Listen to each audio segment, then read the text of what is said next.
Team 4's country project. Why did I choose Zambia? I actually have a friend from Zambia, and it sort of piqued my interest, and I wanted to learn more about it. In Zambia, they speak English, and they have a mix of English and Bantu culture as well as French, because they were at one point in time a French territory. Their current population is 20,807,951, and they have a pretty large growing economy. Their country is also one of the most water rich in Africa, and their staple food is corn or maize. The economics of Zambia. Their currency is Zambian kwacha, and their GDP is 29.78 billion in USD, and that's compared to US GDP of 23.32 trillion. Their GDP per capita is pretty low, only 1,435 compared to US's like 70,000. Their unemployment rate is pretty high at 13.5%, and similarly to that, their inflation rate is 12.9%, which is pretty high, but not as bad as a few other countries. Their exchange rate with US dollars is $1 is 23.97 kwacha, and reverse of that, 1 kwacha is 0.042 USD.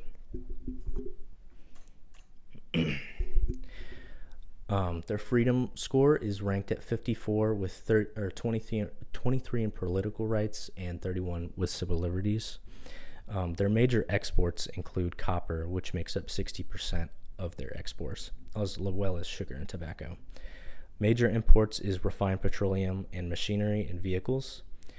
They are run as a constitutional republic, and they vote for their presidents as well. And their current president is Hakainde Hichilema. Yeah. So ultimately, there are many reasons why I chose Nigeria. For one, it's very diverse. It's multilingual, meaning that there are multi languages, cultures, ethnicity, background, and even the land itself is very diverse, which is something I wasn't really familiar with until I did some more research on it. Current population at about 226 million, which is up there among some of the other countries in the world. But it's also, if not the fastest, one of the fastest growing countries in the world. By the year 2050, it's on track to be the third largest country in the world, which blew my mind ultimately just because of the fact that I wasn't so familiar with that. Only behind two countries, China and India. So we'll see how that plays out.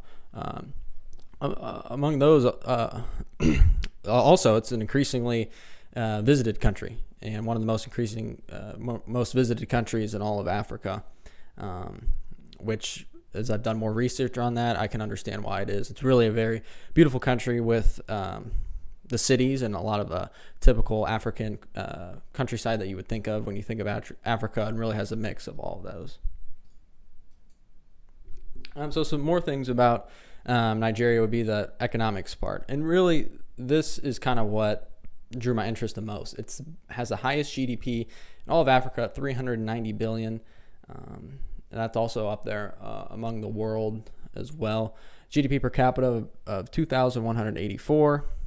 And an unemployment rate at about 4%, 4.1% unemployment rate, which is real similar to the United States and the best in Africa as well. So, that's real interesting to me. It's real funny how we don't quite realize some of those things until we do the research.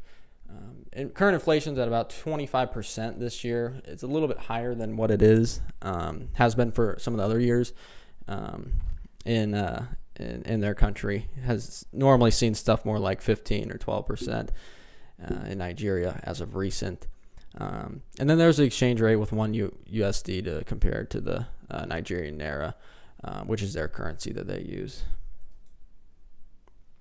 So some more information on Nigeria that was more interesting to me. First of all, the freedom score is ranked 43, which you could take that whatever you like that to, but ultimately it's not the best. America is sitting at the mid 80s right now, which is good. That's what we're used to. I guess you could say more countries are more free than us that you can look into. So there's that for reference. Fair amount of exports and imports. Some of their exports are very similar to imports. Oil obviously is a big need for all countries and for all different nations, but they do have a lot of that they export. They also export things like ships. They make a lot of ships and are good at manufacturing ships in Nigeria. Some other things include seeds and tobacco. Imports, machine vehicles, typical things you'd see in normal countries that need things like cars and vehicles and buses and those kind of things. So that would make sense. They have a federal republic, which they vote on their president, kind of like we do. It's a little less, in terms of what you're voting on, a little bit less. You vote on the president, but not a whole lot else is what I kind of got out of it. And their current president is Bola Ahmed Tinubu, who is recently been implemented as president in a very strange circumstance in May of this year, 2023. So I decided to do my project on Zimbabwe. I played soccer with a guy named Mandla, who was from Zimbabwe originally, born and raised there, and moved over here to the United States. So I was just a little bit more interested in their culture and just their way of life. They used to be called Rhodesia, though. They were a British colony at the time. They most recently gained their independence in 1980 after tons of conflict over the years and about 15 years of civil war leading up into that. Their current population is sitting right at 16,665,000. And they're an extremely diverse country, speaking 16 languages, which is actually the most out of any country in the world. And their main languages, however, are going to be Shona and English. It's also home to Victoria Falls, which is the largest waterfall in the world, and home to the largest man-made lake in the world, which I thought was pretty interesting. So getting into Zimbabwe economics, they don't look too good compared to a bunch of the countries out there. GDP is not too bad, sitting at 20.68 billion US dollars, but compared to the United States at 23.32 trillion, I wouldn't say you're looking too great. The GDP per capita is right at 1,306, and the unemployment rate, it's actually gone down quite a bit, and it's resting right at 7.9% versus the United States right at 3.9%. The inflation rate, however, has probably been one of their biggest problems over the years. They went through hyperinflation in 2020, getting all the way up to 557.2%. But in 2022, they dropped it down. It's about 104.71%. The currency for Zimbabwe is the Zimbabwean dollar, and they mostly use the US dollar now because of the hyperinflation they went through over the past few years. And the exchange rate for the Zimbabwean dollar is going to be $1 to 0.027 US dollars, and $1 US dollar is going to be right around 361 Zimbabwean dollars. So they do have an underground economy of 60.6%, which is actually the largest in the world. And Zimbabwe continued. So on their freedom scale, they're ranked 172 out of 176, which is by far one of the worst countries in the entire world. It's more based on the political corruption that was going on and the inflation rates.